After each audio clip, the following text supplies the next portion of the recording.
joking on Margaret peptides, clap streams, void all in my ear, put me in a dream. All night long. When I die, bury me with my live stream on. Talmud, I ran. Song in my ear, put me in a trance. Maggot cock all night long. When I die, bury me with my sun and rat chain on. When I die, bury me with all my gooners. When I die, know I lost it on rain bed. Lights off, night lights, clothes off, baby, I got peptides. When I die, bury me with beryllium strong. When I die, bury me with my toupee on. Lights off, night lights, clothes off, baby, I got peptides. Clothes off, baby, I got peptides. Tell me a secret and I'll tell one of mine. I don't wanna talk, I wanna goon all night. Ask me if I'm alright, UFO demon inside. Lintar, guitar, peanut, check, like, click, make a voice shake. George Floyd, overdose, screw that point in the back hole. Lintar, peanut, AI, turn into Goombay. T50s, one pussy hoe, TND, going to castle.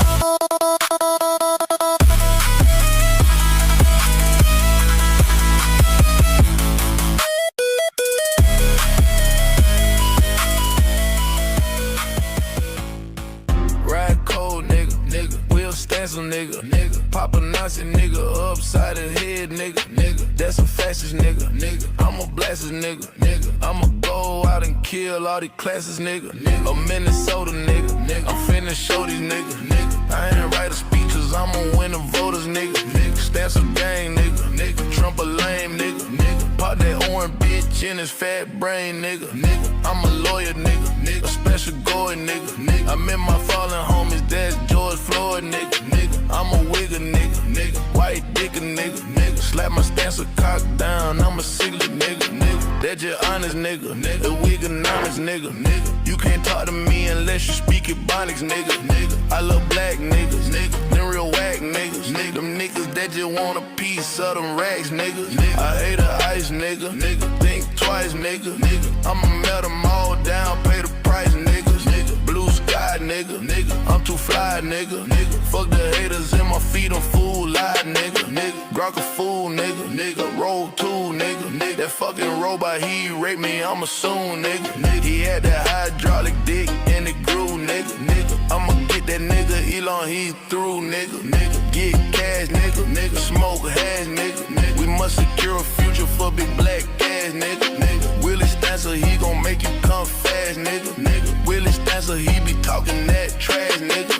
He that bold, nigga. He smoking bold, nigga. He selling house into unfortunate soul, nigga. What's Stancer, nigga? What's Stancer, nigga? Get down on your knees if you a Nazi, nigga. Cause I'm gon' clock you, nigga. Push it, pop a nigga. They will never, ever stop me, nigga. Nigga, you about to come? Hold on, nigga, you better pull the fuck out. Nigga, I know you is not coming to me. Nigga, is you nutting me? What the fuck? Is you nutting me? Get straight out the boat. I told you can't sit a real bitch down. Okay. You ain't finna have me cooped up in the house. Yeah, you got 24 hours to pull up with that motherfucking pill, nigga. The fuck? Bitch. I'm so tired of taking D, plan B's. This nigga won't stop nothing in me. Soon I had his baby, he gon' say I drive him crazy. Nigga, please stop fucking nothing in me. I'm outside this summer, I'm shaking my ass. I'm on the scene with all the niggas who throwing that cash, cause where the bag at? Nigga know he gotta spin it. On the way I'm coming over if I know that dick hit. Make him pull out when he shoot. He tryna trap you, bitch, who? I ain't going out without a fight. Me and my nigga beefing, I ain't going home tonight. We outside. He tryna trap a bitch. I ain't going. When you met me, nigga, you knew I was home. We fell in love cause I fuck like a pro. I'm so tired of taking deep plan B. Soon I had his baby, he gon' say I drive him crazy. Nigga, please stop fucking nothing in me. I know my pussy a trap. He can't hit from the back. He gon' try to keep it in, but I don't play like that. Where the fuck is the money? I wanna fuck in the bank. He tryna trap a boss bitch. He want a baby with dank. Nigga, get the ain't shooting my club. All of your niggas be showing me love. I know I'm pretty, let's keep it a bud. Hit it tomorrow, hit it today. Nigga, you really go nut in my what? Nut on my face, maybe nut on my butt. Nigga been mad, he ain't hitting the mud. I'm in the club with no panties on. I wanna take your man home. I wanna hit it for weeks. Hit it today, better have a plan B. What a mistake, abort the baby. I'm that bitch, don't play them games. They so good, but you better pull out. Nut on the bed, nigga, nut in my mouth. I'm so tired of taking D plan B's. This nigga won't stop nothing near me. Soon I had his baby, he gon' say I drive him crazy. Nigga, please stop fucking nothing near me. We outside, he tryna drop a beat. I ain't going. When you met me, nigga, you knew I was home. We fell in love cause I fuck like a pro. Ay, I mean, I just feel like I'm that bitch for real. I just feel like you niggas ain't fucking with me. I mean, you ain't finna try me with no motherfucking baby, nigga. What the fuck I look like C9 for 9 months? The fuck? I'm outside, bitch. It's summertime. I'm outside shaking ass. I'm outside looking for the niggas. You already know what the fuck going on, bitch. Kayla, big dang. We in this bitch. Happy JuneTeenth, chat. I told you yesterday on the eve of JuneTeenth that things were going to get a little wild today. So, we're going to be looking at a little bit of history here. A little bit of history, chat. We're going to be talking about how this beautiful holiday came to actually be. And all of the steps forward for this beautiful holiday to allow it to continue. So, after we get everybody in, let's see how many people watching. Okay. I'm going to start moving into the beginning.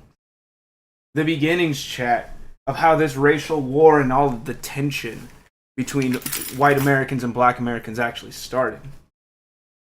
In case you didn't know, chat, this has been going on for thousands and thousands of years. And it was all because of one beautiful man, one big-headed scientist that came to found the white race. Let's give it up for Yakub, everybody. Name is Yakub, or Yakub. You may recognize this man. His name is Yakub, or Yakub, or Yakub, or Yakub, or Yakub. He lived 6,600 years ago, and if you are white, he is your father. Not only that, you're also Greek, but we'll get to that. Yakub, as we know him, first appeared in the writings of Wallace Fard Muhammad, the founder of the Nation of Islam, simplified as the NOI, or NOI, which is an offshoot of mainstream Islam with a focus on black nationalism, and was expanded upon by his successor Elijah Muhammad, most specifically in his chapter Making of Devil in his 1965 book Message to the Black Man in America, which outlines the role of Yakub in making the white devil race. That's right. Created out of the hands of the big-headed scientist. Propagated to the world, chat. This idea that came from the Nation of Islam through what I could only assume is booty butt rape prison, since Elijah Muhammad and the Nation of Islam was founded in booty butt rape prison anyway. But let us continue, chat. This right here, The Making of Devil, by Messenger Elijah Muhammad. To get the full picture of Yakub, I would like to share his life story with you. Although the following story is not the same as the original story outlined by the Noi, as it expands upon a few extra plot elements such as the nature of Yakub's origin. This is the most complete story of Yakub I can find, and it is my personal favorite iteration. The story of Yakub begins with aliens and the Hollow Earth. Thousands of years ago, many alien groups came to Earth after leaving their planet. Not much is known about their original planet. We only know that it was destroyed by evil, forcing the aliens to flee. These aliens took up residency within the Hollow Earth, also known as Agartha. Exactly, chat. You hear that? All of you Hyperborean edit whiteys that decided that you came from Hollow Earth? Nah. It was actually space aliens it was actually black space aliens, chat. Black space aliens actually founded Agartha. Atlanta to Atlantis. as humans were already living on the surface at this time. These surface humans all belonged to the Ebenoid tribe, and white people did not exist. This was around or before 4600 BC. The alien visitors were able to live in the center of the earth because there is an inner sun, and from this hollow earth they were able to establish great civilizations. The most prominent alien group living within the hollow earth were known as the Shiuk. The Shiuk are dark-skinned, large-headed humanoids. Inside these large heads, the Shiuk have oversized and extremely dense brains, making them far more intelligent than your average human. The Shiuk did occasionally interact with the surface humans, and were seen by humans as mystics, prophets, and sages due to their immense knowledge and odd appearance. The Shiuk had a leader named King Fukor, who had a daughter, Princess Rehia. He also had two brothers, Amo and Yushak. Yushak had a bitter jealousy of his brother King Fukor. His other brother Amo loved and married a woman from the surface, and due to this was exiled to the surface, which is a serious punishment, as remaining in the hollow earth allows the Shiuk to remain practically immortal, whereas banishment to the surface will result in an eventual death from aging, as all humans eventually face. The Shiuk are not the only alien race in the hollow earth, however, as there is another alien people within the hollow earth known as the Sinine. The Sinine, like the Shiuk, are humanoids with large They're fucking eggheads. Look at this shit. It's like an actual caricature from fucking Coneheads, the movie. Oh my god. Yeah, but gaze upon your founders. Look at them.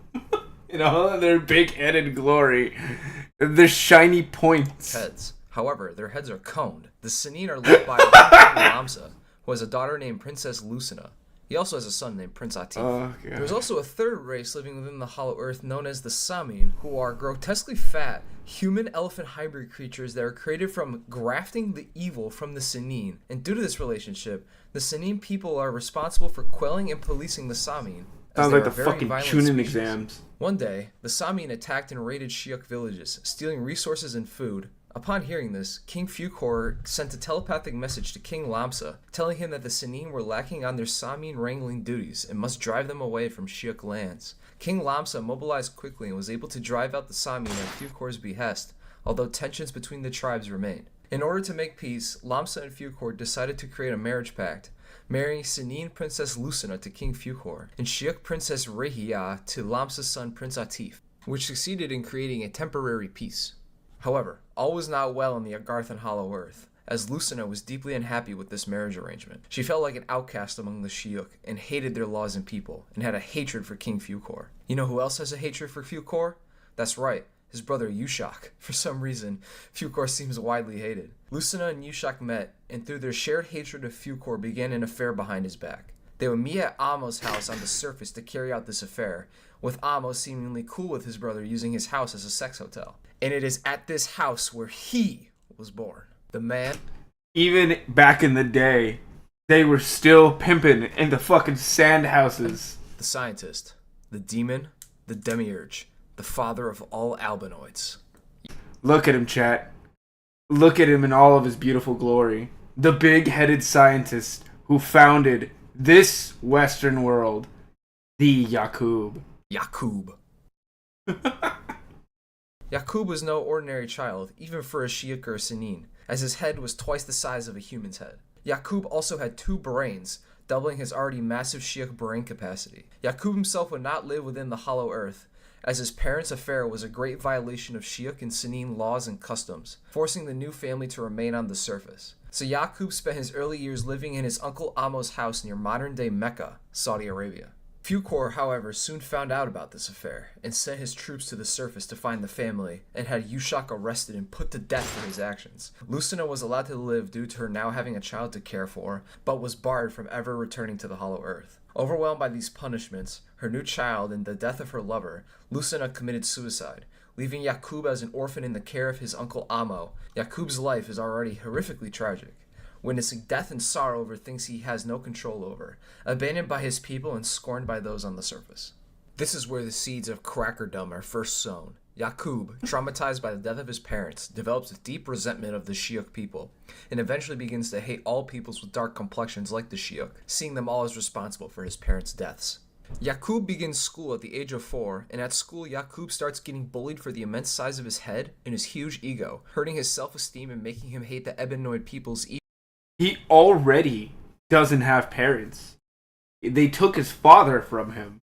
And now look how they turned their back on our sweet Yakub for his gigantic big-brained endeavors. Even more, in deepening his desire for revenge. At age 6, Yakub, while playing with magnets and observing the laws of attraction and repulsion, gets the idea to create a tribe of people that would exist as the antithesis to the ebonoid surface humans.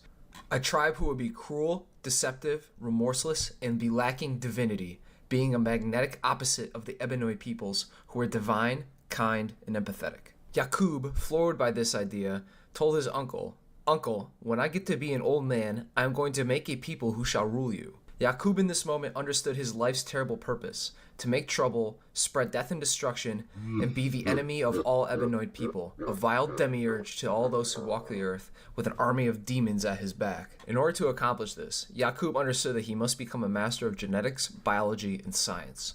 Fortunately for Yakub, his double brains made him a child prodigy, and he was outperforming all the surface humans in school. By age 18, Yakub had completed all colleges and universities of his nation. While at these colleges, Yakub was mockingly referred to as the big-headed scientist. You can probably figure out why. While in college, Yakub developed and began preaching a new religion he created, simply known as Tricknology.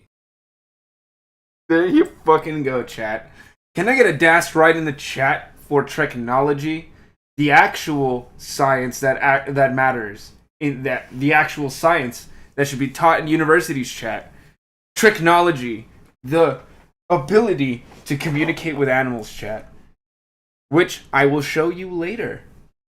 He also wrote a holy book of Tricknology called Tricknology 120 Degrees. Yakub promised all those who followed Tricknology would eventually come to rule the earth for 6,000 years and have complete dominion over the peoples of earth. While he was ultimately correct in this prophecy, those who followed Yakub at the time were oblivious to the dark truth of the prophecy and Yakub's real plans for them. Tricknology became quite popular as time went by, with many people starting to follow Yakub, as they were deeply impressed with his teachings and immense knowledge. The boys who once bullied and looked down on him now wanted to follow him, and the women who once scorned and mocked Yakub now wanted that Kub hammer. Tricknology became such a powerful movement amongst the surface humans, even the king of the surface humans became intimidated by the threat it posed, and began to persecute the followers of Tricknology, throwing all followers of Tricknology into prison along with Yakub himself. However, Tricknologist numbers had grown too large, and there weren't enough prisons to hold them all. Realizing that he was out of options, the king went to Yakub's cell to offer him a deal. "So you are Mr. Yakub?" "Yes, I am." The king then asked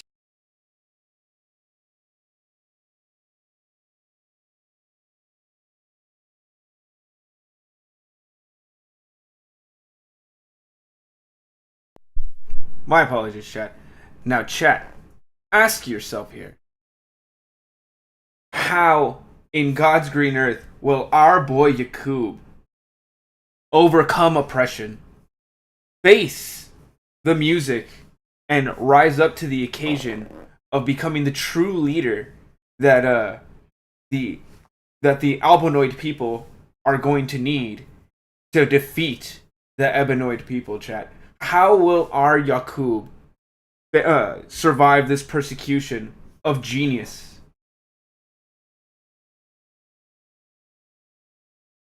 Yakub what he would accept in exchange for ending the continued spread of Tricknology. Yakub told him that if he provided enough food, materials, and other necessities to build a civilization for 20 years, Yakub would spend that time building up a self-sufficient Tricknologist civilization, and after the 20 years, would leave with his followers to distant lands. The king, eager to contain the spread of Yakub's doctrine, agreed to these terms and provided for Yakub and his followers for the 20 years, and when that time had passed, the king loaded Yakub and all his followers onto ships and sent them off into exile. At the time of disembarkment, the Tricknologists numbered 59,999, plus Yakub, making 60k total people across 100 ships, about 600 people per ship. Departing near modern-day Mecca, they sailed south through the Red Sea to travel around Africa, heading towards their destination of the Isle of Patmos in modern-day Greece, forcing them to circumnavigate the continent. It was on this long voyage that Yakub began the second phase of his plan to create his devil race. Beginning in a eugenics and human breeding experiment, Yakub began to favor followers with lighter complexions and began having children with the women in his following. Babies born with lighter complexions were spared, while the darker ones were thrown overboard. Yakub's plan to create an Albonoid people was in motion. When Yakub's followers found out about his plan and You see, Yakub? You see, he truly was the godfather of eugenics, chat.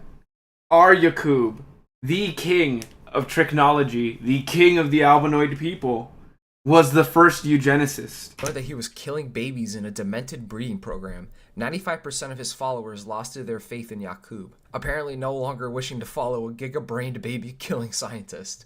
The now disillusioned followers jumped ship and swam to Africa as they sailed around it, spreading the ebenoid population across the continent, where they would remain to this day. Only 5% of Yakub's most devoted followers remained, leaving only around 3,000 who reached Patmos with Yakub. On Patmos, new king of Patmos, Yakub, established a despotic regime dedicated solely to the creation of his new white race. He set up birth control and Planned Parenthood laws to speed up the adoption program, commonly referred to as grafting. Only lighter-skinned followers were allowed to have children, and darker-skinned followers were just summarily executed. When a child was born with a skin tone too dark for Yakub's liking, they were killed by having their heads pricked with sharp needles as soon as they were born. However, this wasn't enough for Yakub, as his goal was nothing short of the total annihilation of the ebenoid peoples. The corpses of the killed babies would be fed to wild beasts, and if no wild beasts could be found to feed the babies to, the babies would just be incinerated instead. Damn. Yakub continued this process for many years, tutoring his grafted offspring to continue his work. Yakub eventually passed away at the age of 150, but his loyal followers continued his work. After 200 years, the followers of Yakub on Patmos had evolved into a red-skinned people known as the Rubidoid tribe. After another 200 years, the Rubidoid tribe had again evolved, this time into a yellow-skinned people known as the Citrinoid tribe. Finally, another 200 years later, the people on Patmos had evolved into Yakub's desired people, the Albinoid tribe. These albinoids were inherently wicked and carried the evilness their father Yakub had held his entire life. The albinoids, now fully ready and imbued with the power of tricknology, returned to the city where Yakub and his original 59,999 followers had left 600 years ago. In only 6 months, they began causing chaos and war amongst the ebenoid people. This was around 6000 BC. The king of the ebenoids knew that these people were of Yakub's creation. It is unclear if this was the same king who sent away Yakub. So now, chat. After the fall of Yakub, after the spread of the Rubinoid and the Citrinoid people, chat, what is this beautiful king going to decide to do with his powers, and how will he banish the albinoid people and punish them for what they have done to society? To make him well over 600 years old. The king rounded up the albinoids and stripped them of their clothing. However, their nakedness was unsightly. Gayness. Gayness is exactly how they did it. So they put some aprons back on them to cover them up. The king's armies then marched the albinoids across the scorching deserts of the Middle East and into the Caucasus Mountains of southeastern Europe, where they were driven into caves and kept there by bands of patrolling soldiers. The albinoids lived in the mountains and caves for 2,000 years. 2,000 years of a brutal, uncivilized existence in the mountains made the albinoids very beast-like in nature, with them developing wild, inhuman behaviors. They walked around nude, wore animal skins in the winter, and grew hair all over their bodies like beasts. They even befriended the beasts, taming wolves and dogs to live in the caves with them, with dogs even becoming valued family members and best friends of the albinoids. Chat, do you remember a specific beautiful song by a man, a myth, a legend that we know as Rusty Cage? This was the beginning of the meme.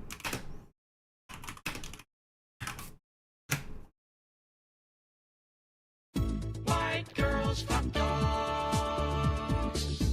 White girls fuck dogs. White girls fuck dogs. White girls fuck dogs. White girls fuck dogs. When they come home from the bar and they're all alone, white girls fuck dogs and their big red bones.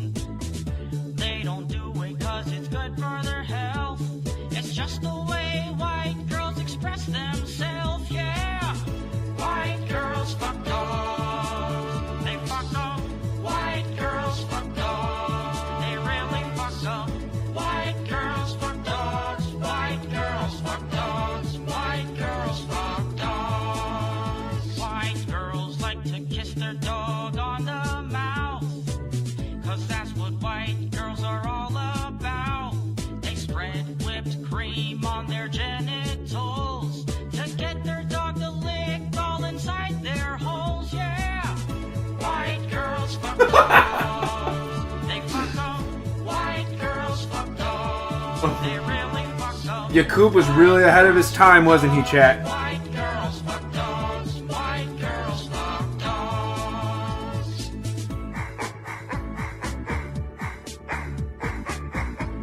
Who could hate the Pupper solo?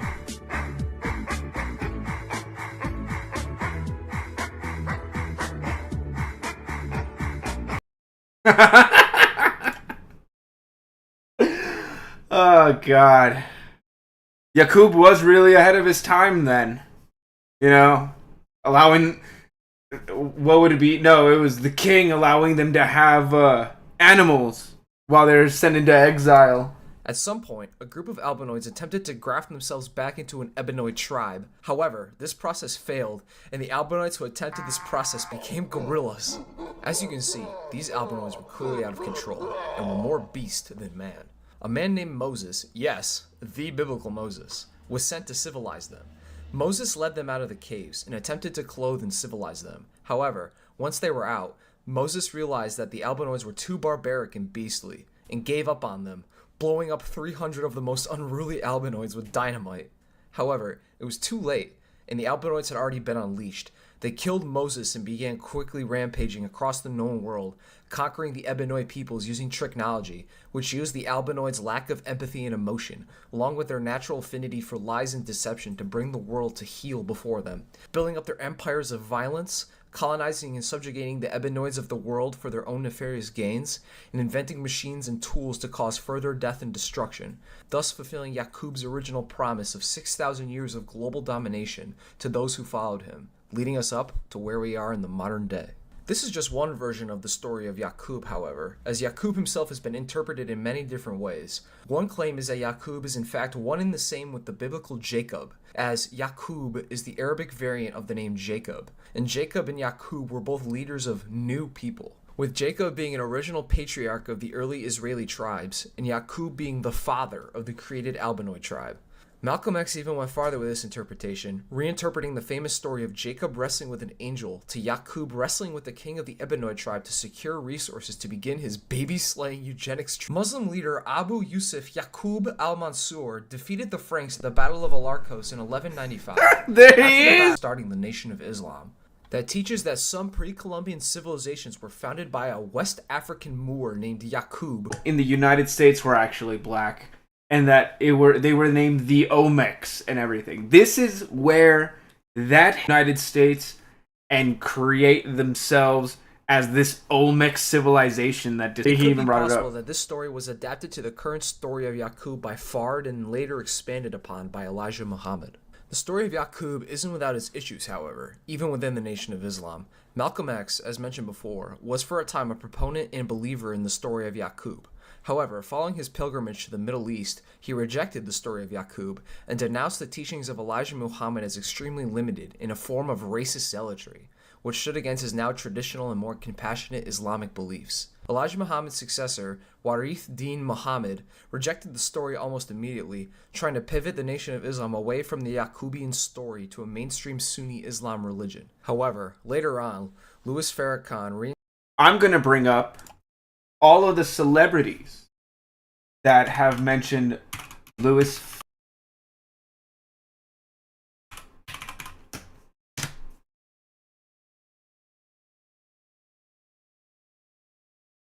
But to see you, both of you brothers, evolve, it's the craziest thing. And you know where most of our evolution came from? At Minister Farrakhan's house after Biggie got killed. Wow.